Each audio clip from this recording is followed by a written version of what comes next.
9వ తరగతి తెలుగు ద్వితీయ భాష విద్యార్థులకు శుభోదయం, సుస్వాగతం. ప్రకృతి అనేటువంటి చక్కటి పాట మనం నేర్చుకుంటున్నాం. మరికొన్ని విశేషాలతో చక్కగా కొనసాగిస్తున్నది మీ ఉపాధ్యాయులు శ్రీ జీవి శ్రీనివాసులు. ప్రకృతి పంచభూతములతో కలుసుకున్నటువంటిది ఒక ప్రకృతి. ఇది మనకి నిజానికి ఎలా చెప్పుకున్నా తక్కువే. చక్కటి అందాలు కలిగినటువంటిది, సౌలభ్యం కలిగినటువంటిది, ఎన్నో సౌకర్యాలను అందించేటువంటి ప్రకృతిని మనం ఆస్వాదిస్తున్నాం, ఉపయోగించుకుంటున్నాం. ఇలాంటి ప్రకృతి ఎడల మనం ఎలాగ ఉండాలి, ఏం చేయాలి అనేటువంటి చక్కటి పాఠం మనకి ఈరోజు నేర్పుతోంది ఈ యొక్క ప్రకృతి. సరే, మనం ఎక్కడి దాకా వచ్చాము? మామిడి పండ్ల గురించి మాట్లాడుకుంటున్నాం. మామిడి పండ్లు రసరాజు, రసాలు చక్కగా ఉన్నటువంటి అన్ని రసాలు దీంట్లో ఉంటాయి. నవరసాలే కాదు, సాహిత్యంలో తీసుకున్న నవరసాలతో ఎంత స్వీట్గా ఉంటుందో ఔషధ గుణాలు చక్కగా ఉన్నటువంటి ఈ మామిడి పండ్ల గురించి మనము మాట్లాడుకుంటున్నాం. ఇంకా ఏం మాట్లాడుకుంటున్నాం? ఈ మామిడి పండు గురించి కొంచెం తెలుసుకున్నాం. ఇంకా ఏం తెలుసుకుంటున్నాం మనము? మామిడి ఆకులు, కొమ్మలు, చిగురులు, పువ్వులు, బెరళ్లలో కూడా ఔషధ గుణాలు ఉన్నాయి. ఒక గ్లాసుడు మామిడి రసంలో 4 చెంచాల తేనె కలిపి రోజు కొంచెం తీసుకుంటే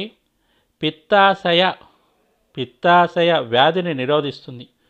పచ్చి మామిడికాయ మామిడి చిగుర్లతో చేసిన పచ్చడి లేదా పప్పు, మామిడి తొక్కు విరోచనాలు తగ్గడానికి ఉపయోగపడుతుంది. మామిడి పండ్ల రసంలో పాలు, కలకండ పొడి, యాలకులు, లవంగాలు పొడి చేసి తాగితే నోటికి రుచిగా ఉంటుంది. చక్కటి మనోవికాసానికి ఇచ్చేటువంటివి అన్నీ కూడా ఔషధ గుణాలన్నీ కూడా వీటిల్లో ఉన్నాయి. ఏమేమి ఉన్నాయి? పిత్తాశయ వ్యాధిని అంటే గ్యాస్ట్రిక్ ట్రబుల్ని చక్కగా హరించి వేస్తుంది ఈ యొక్క మామిడి. శుభ సందర్భాల్లోనూ అక్కడ మామిడి ఆకులు కడతాం. కట్టినప్పటికీ కూడా చక్కటి ఆక్సిజన్ అది అందిస్తూ ఉంటుంది. కార్బన్ డైఆక్సైడ్ని తీసుకుంటూ ఉంటుంది, ఆక్సిజన్ని అందిస్తూ ఉంటుంది. అందుకే మనము శుభ సందర్భాల్లోనూ ఎక్కడైనా పండుగలు వస్తే మామిడి ఆకులతోటి తోరణాలు కడుతూ ఉంటాం అన్నమాట మనం. ఇలాంటి చక్కటి ఈ ఔషధ గుణాలు ఉన్నటువంటి మామిడి చెట్టుకి ఇంకా ఉన్నాయి. మామిడి జిగురులో ఉప్పు, నిమ్మరసం కలిపి గంధం పూస్తే గజ్జి వంటి చర్మ రోగాలు పోతాయి. వీటిని మెత్తగా పిండి బెల్లం కలిపి పిల్లలకు తినిపిస్తే పొట్టలోని నులి పురుగులు నశిస్తాయి. పువ్వులను ఎండబెట్టి పొడి చేసి తేనెతో కలిపి తింటే అతిమూత్ర వ్యాధి తగ్గుతుంది. మొత్తానికి అందులో విటమిన్ ఏ, ఖనిజ లవణాలు ఉంటాయి. మామిడిలో మనకి ఎన్ని లక్షణాలు ఉన్నాయో. ప్రకృతిలో ఉండే చెట్లలో ఒక మామిడి చెట్టుని మనం ఉదాహరణగా తీసుకున్నాం. మామిడి చెట్టులో ఉండేటువంటి ప్రతిదీ కూడా ఆకు, వేరు, కాండం, బెరడు, జిగురు, టెంకలోని ఉండేటువంటి జీడి, ఇవన్నీ కూడా ఉపయోగాలు ఏమేమి ఉన్నాయో అన్నీ కూడా మనకి చక్కగా విశదపరుస్తున్నారు మన యొక్క ఈ పాఠంలోను. కాబట్టి జిగురు ఉంది కదా, మామిడి జిగురు, ఆ జిగురులో కొంచెం ఉప్పు, నిమ్మరసం కలిపి గంధంలాగా పూస్తే గజ్జి వంటి చర్మ రోగాలు పోతాయి. ఇంకా ఏమేమి ఉన్నాయి దీంట్లో, ఏమేమి మనకి చక్కగా లభిస్తున్నాయి అని చూద్దాం. ఇంకా ప్రకృతిలో ఉండేటువంటిది తమలపాకులు. చూడండి, ఈ ఆకులను గుర్తుపెట్టుతున్నారు మీరు. ఇది తమలపాకులు కదా. ఈ తమలపాకు ఉండేటువంటి విశిష్టత ఏమిటి? అలాగే భారతీయ జీవనంలో తమలపాకు విశిష్ట స్థానం ఉంది. పెళ్ళిళ్ళు, శుభకార్యాలు మొదలగు సందర్భాలలో తమలపాకులు వాడుతారు. దీనిని తాంబూలం సేవనంగా మీ వాళ్ళు అలవాటు చేసుకుంటున్నారు. ఇది శ్వాసకోశ వ్యాధులకు, కఫాన్ని హరించడానికి, దగ్గు తగ్గడానికి ఉపయోగపడుతుంది. తమలపాకు యొక్క ఉపయోగాలు ఏమున్నాయంటే, ఎక్కడ వాడుతున్నాము అనేదానికి ఒక విశిష్టమైనటువంటి వచనం ఇవ్వటం జరిగింది. మన భారతీయుల్లో తమలపాకులు ఏం చేస్తుంటారు? శుభ సందర్భాల్లోనూ అక్కడ వాడుతున్నాం కదా. వీటిని తాంబూల సేవనం కింద వేస్తున్నాం. తాంబూలంలో ఏమేమి వేస్తున్నాము? కొంచెం ఒక్క సున్నం అన్ని కలుపుకొని దాంట్లోనూ వేసుకుంటున్నాం. వీటి యొక్క దీంతో శ్వాసకోశ వ్యాధులు కఫాన్ని హరించడానికి ఈ తమలపాకులు ఉపయోగపడుతూ ఉంటుంది. ఇంకా అడవి చెప్తోంది, ఇలాగా నా గురించి చెప్పుకుంటూ పోతే మనిషి జంతువులు తినే ప్రతి మొక్క, చెట్టు, వాటి ఆకులు, బెరడు, కాండం, పండ్లు, వేళ్ళు మొదలుగా వాటితో ఆరోగ్య పరిరక్షణ ఉంది. మీ పూర్వీకులు అడవుల్లో ఆకులు, పండ్లు మొదలైనవి తిని జీవించేవారు, ఎంతో ఆరోగ్యంగా ఉండేవారు. ఈ రోజులు వచ్చిన తర్వాత అడవి నుండి మానవుడు బయటికి వచ్చి నాగరికత నేర్చుకొని అనవసరమైనటువంటి ప్రయాసపడి చక్కటి జీవనాన్ని తను పాడు చేసుకుంటున్నాడు. ఇప్పటికీ నష్టపోయింది ఏమీ లేదు. ఈ అడవుల్ని కాపాడుకుంటే ప్రతి మొక్క కూడా ఏదో ఒక సందర్భంలో మానవులకి ఉపయోగపడేటువంటిదేనో అని ఈ పాఠం ద్వారా మనము చక్కగా నేర్చుకుంటున్నాం. అలాంటి ఈ చెట్లని, ఒకానొక అంశమైనటువంటి ఈ చెట్లని ఇంకా ఎలా చూసుకుంటున్నాం మనం? నాలో ఎన్ని ఉన్నా నన్ను వణికిస్తున్న సమస్య కాలుష్యం. నన్ను వణికిస్తున్న సమస్య కాలుష్యం. నన్నే కాదు, నేడు ప్రపంచాన్ని వణికిస్తున్నది కూడా కాలుష్యం. ప్లాస్టిక్తో, వాహనాలు, కర్మాగారాల చెడు వాయువులతో, చెడు రసాయనాలతో, మానవుల అత్యాశతో అడవులను నరకటంతో నేను, నాపై ఉన్న గాలి, నీరు, పర్యావరణం కలుషితం అవుతున్నాయి. కలుషితం ఎలా అవుతుంది? ఇప్పుడు కాలుష్యం ఎలా ఏర్పడుతోంది? మానవులు అత్యాశకు పోయి అత్య సౌకర్యాలకి, నాగరికతకి అలవాటు పడి వాహనాలు, రసాయనాలు, ఫ్యాక్టరీల నుంచి వచ్చేటువంటి రసాయనాలు అవన్నీ కూడా వదిలి మనము కలుషితం చేస్తున్నాం. దానివలన అడవులు నాశనం అయిపోతున్నాయి. ఇలాగే ఉంటే నేనేమవుతానో నాకే తెలియదు. అందుకే నా బిడ్డలను పెంచండి, నన్ను రక్షించండి. నేను బాగుంటే అన్నీ బాగుంటాయి. నేను చెప్పినట్లు చేస్తారు కదూ, సెలవా, ఇక ఉంటాను. అయితే ఈ కాలుష్యాన్ని కూడా తను రక్షిస్తుంది. మీరు కాలుష్యం వదలొచ్చు, కానీ మనము చెట్లను బాగా పెంచితే ఈ కాలుష్యాన్ని కూడా తనే మృంగివేస్తుంది, తనే మనకి రక్షణ ఇస్తుంది, కాలుష్యం నుంచి కూడా రక్షణ ఇస్తుంది. కాబట్టి అడవుల యొక్క ఉపయోగం మనం చాలా చాలా తెలుసుకున్నాం ఈ పాఠం ద్వారా. చివరిలో తనంత తన ఆత్మకథ చెప్పుతూ తను మనకు జాగ్రత్తలు చెప్తోంది, వెళుతూ వెళుతూ జాగ్రత్తలు చెప్తోంది.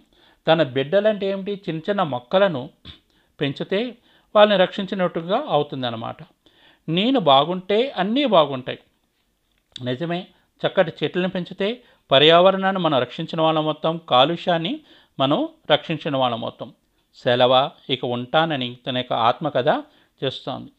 ఇక్కడ ఈ పళ్ళు చూడండి, వీటిని మేడి పళ్ళు అంటారు. అనేక ఔషధ గుణాలు దీంట్లో ఉన్నాయి. అలాగే దానిమ్మ పళ్ళు, ఇవన్నీ కూడా ప్రకృతి ఇచ్చినటువంటి మనకి వరాలు. కాబట్టి వీటినన్నింటిని కూడా మనం కూడా రక్షిద్దామా మరి? ఇంక ఈనాటి భాష్యాంశాలు, వ్యాకరణాంశాలు చూద్దాం. భాష్యాంశాలు మన యొక్క పాఠంలో ఉండేటువంటి ఏమిటేంటి అంశాలు ఉన్నాయో చూద్దాం. అయితే ఈ పాఠం ఇప్పటివరకు విన్నారు కదా. అభ్యాసం 1లో వినడం, మాట్లాడటం. ఈ యొక్క అంశంలో అభ్యాసం అంతా కూడా మీరు ఇప్పటివరకు ఏదైతే విన్నారో దాన్ని జ్ఞప్తిగా తెచ్చుకొని ఒకసారి మాట్లాడటానికి ప్రయత్నం చేయండి. ఇక్కడ నేను అవన్నీ ఇస్తున్నాను. 1వది, ఆత్మకథను ఎవరు చెబుతున్నారు, ఎందుకు చెప్తున్నారో మీరు మాటల్లో చెప్పండి. ఇప్పటివరకు విన్నారు కదా, మనకి ఏ మొక్కల ద్వారా ఎటువంటి ప్రయోజనాలు ఉన్నాయి. ఇది నేను నేను నేను అంటూ చెప్తోంది కదా, ఎవరు పలుకుతున్నారు అని మీరు సమాధానం చెప్పండి. నాకు దీనికి సమాధానం మీరు రాసి పంపించక్కర్లేదు, చెప్పక్కర్లేదు. 2వది చూడండి, ప్రకృతి పరిరక్షణకు మీరేం చేస్తారో మీ సొంత మాటల్లో చెప్పండి. ఇప్పటి వరకు మీరు విన్న తర్వాత మీరు ఎలా మీ యొక్క స్పందన ఎలా ఉంటుంది, మనం ఏ స్థాయిలో ఉన్నాం ఈ రోజుని, దానికి మీరు తీసేటువంటి నడుం కట్టుకొని ఏం చేయాలి, మీరు మీ బాధ్యత ఏమిటి అని ఒకటి ఊహించుకొని చెప్పండి. ఇది తరగతి అభ్యాసం అన్నమాట. మరి పోతే 2వ అభ్యాసం చూడండి, చదవడం, అవగాహన చేసుకోవటం, అండర్స్టాండ్ చేసుకోండి. ఇది కొన్ని రాయాల్సి ఉంటాయి. ఆల్రెడీ ఇంతకుముందు మనం కొన్ని రాసి ఉన్నాము, గతంలో వీడియో 1లో రాసి ఉన్నాము. రాయని వాటిని ఈ తరగతుల్లో రాయటానికి ప్రయత్నం చేద్దాం. మరి చదవటం, అవగాహన చేసుకోవటం.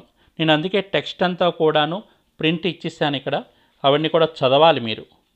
ఇంకపోతే వృక్షో రక్షతి రక్షితః, వృక్షో రక్షతి రక్షితః అంటే మీకేం అర్థమైంది? సల్ఫర్ డయాక్సైడ్ని ఎక్కువగా పీల్చే చెట్లు ఏవి? ఇది ఆల్రెడీ మనం చేసేసాము. అజాడిరిక్షన్ అనే పదార్థం క్రిమికీటకాలను చంపుతుందట. దాని గురించి మనం తెలుసుకున్నాం. ఏం తెలుసుకున్నాము చూడండి. చర్మ వ్యాధులకు, దగ్గుకు ఏమి పని చేస్తుంది? ఇది కూడా మనం ఈ పాఠంలో చదువుకున్నాము. ఎక్కడ చదువుకున్నాము, ఏ ప్రాంతంలో ఉన్నాము అది ఒకసారి మీరు ఈ యొక్క టెక్స్ట్ని వాక్యాలను ఒకసారి చూసి మీరు పలానా చోట ఉందని గుర్తించండి. దీన్ని కూడా మీరు సమాధానాలు నాకు రాసి పంపించక్కర్లేదు. అజాడిరిక్టన్ అనేటువంటి దానికి గురించి మనం ఆల్రెడీ రాసేసి ఉన్నాము కాబట్టి ఇవన్నీ రాయనవసరం లేదు. ఇంకా అభ్యాసం 3 ఆలోచించండి, రాయండి. ఇది కంపల్సరీగా చిన్న అభ్యాసము. ఈరోజు మీరు రాసి ఇంటి పనుల్లో పంపించండి. ముందు ఏమేమి ప్రశ్నలు ఉన్నాయి చూద్దాం. దీంట్లో ప్రశ్న 1, ప్రాణులు హాయిగా జీవించాలంటే ఏం చేయాలి? మీ దగ్గర చాలామంది టెక్స్ట్ బుక్లు లేవు కాబట్టి నేనే జవాబు కూడా ఇస్తున్నాను. చక్కగా చదివి వీటిని నేర్చుకొని రాయండి. ప్రాణులు హాయిగా జీవించాలంటే చెట్లను విరివిగా పెంచాలి, కాపాడుకోవాలి. 2 బాధ్యతలు ఉన్నాయి. చెట్లను పెంచాలి, విరివిగా మనము పెంచడమే కాకుండా కాపాడుకోవాలి. మామిడి గొప్పతనం ఏమిటి? ఈ సమాధానం చిన్నదే ఇచ్చాను. ఈరోజు మన యొక్క వాక్యంలో చాలా పెద్దది ఇచ్చాను. ఈ చిన్నది రాయండి చాలు. మామిడి ఆకులు, కొమ్మలు, జిగురు, పువ్వులు, బెరడులో కూడా ఔషధ గుణాలు ఉన్నాయి. మామిడి చెట్టు దాని ప్రతి భాగం మనకు ఉపయోగపడేదే. మనుషుల హృదయాన్ని రంజింపచేసేది రసరాజు మామిడి. ఈ యొక్క సమాధానం చక్కగా నేర్చుకొని ఈ 2 ప్రశ్నలకు సమాధానాలు రాసి పంపించండి ఈరోజు. మరొకసారి ఈనాటి ఇంటి పని చూద్దాము. అభ్యాసంలో ఇచ్చినటువంటి అంశాలు అభ్యాసం 3లో ఈ 2 ప్రశ్నలు ఇచ్చాను. ఈ 2 ప్రశ్నలు రాసి చిన్న అసైన్మెంటు రాసి పంపించండి. ఈ తరగతి మరి ఇంతటితో ముగిద్దాం. వచ్చే తరగతిలో మరికొన్ని వ్యాకరణాంశాలతో మీ ముందుకు వస్తాను. సర్వే జనాః సుఖినో భవంతు. శుభం భూయాత్.